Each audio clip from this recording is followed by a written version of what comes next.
Morning guys, we're coming in today to take a look at some of our herbs and some of the other things that we've planted, see how they're coming up.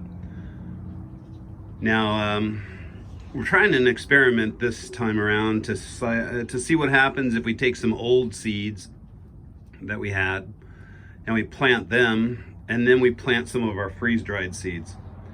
Everything you see in the middle here that has a number on it, 1 through 60, is one of our freeze-dried experiments.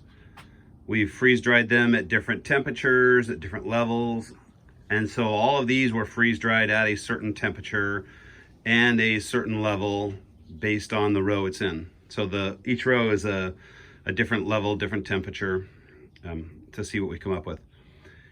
These ones that you see over here, these are 3-year-old seeds that we had stored in a cool, dry place compared to the others. Now, I planted them about 10 days apart. I planted these right here. These were planted on the 27th. All of these others were planted on the 19th. So if you do the math, you've only got a few days between them.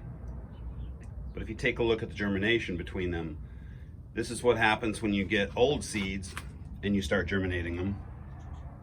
And each one of these has a zucchini, a squash, a broccoli, a beefsteak tomato, kale, and a lemon cucumber seed in it.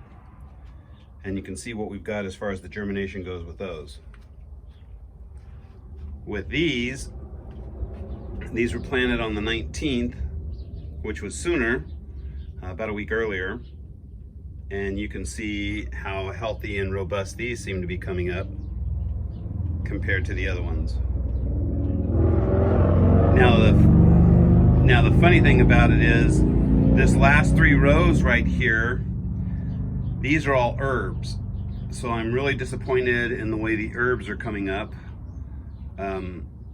We tested these before and we're testing them after, and we're getting the same result from the herbs. Which, as far as the herbs that we picked, we're not really happy with. But it looks like we've got 4, maybe 5 of the herbs that are going to be good coming up the way they are. And then the rest of these that we've got in here have been doing pretty well. Not all of them though. Like number 51 there, it's only got one little straggly piece on there. Number 36. And then over the very first one that we planted over there, that one's also doing very poorly compared to its brothers and sisters that you see growing right there.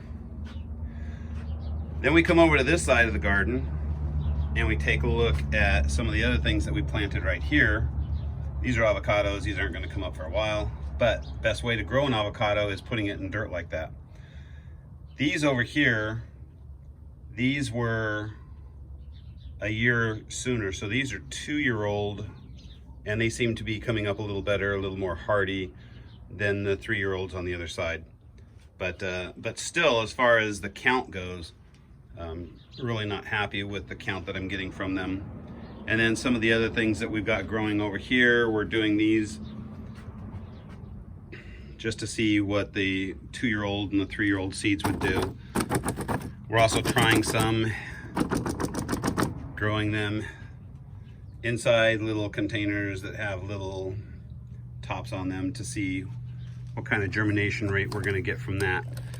And it looks like on these cucumbers we're going to get a pretty good germination rate. It looks like all of them are going to be coming up. These were all done on the 19th as well. Same thing with the turnips. Looks like we're getting a pretty good turnout on the turnips. And then not so much on some of the others. The collards look like they are coming up, but they also look like they're not doing as well as they should be. And then the last thing we have in here are some peppers, and none of the peppers take longer to come up, so I'm expecting those still to come up, but they haven't yet. So that's what we've got going on right now. We're just testing a bunch of different seeds to see what will come up, what will germinate, what the germination count is going to be for each one of these. These weren't to get put in the ground like they are. They were just to see how many seeds in a packet. So each one of these little containers is a packet of seeds. I know, way too many seeds for the size of the ground it's in. But that wasn't the experiment here. The experiment here was, what kind of germination are we going to get? Now, am I going to get a real good germination like this out of it, or am I going to get a very sparse one like here? And then we correspond those back to the numbers, figure out what the number was, and then we exclude that from the freeze-dried seeds that we sell, just because we don't want to have seeds in our offerings that are going to be giving that kind of result for you guys. So thanks for watching. Hopefully you guys found this informative.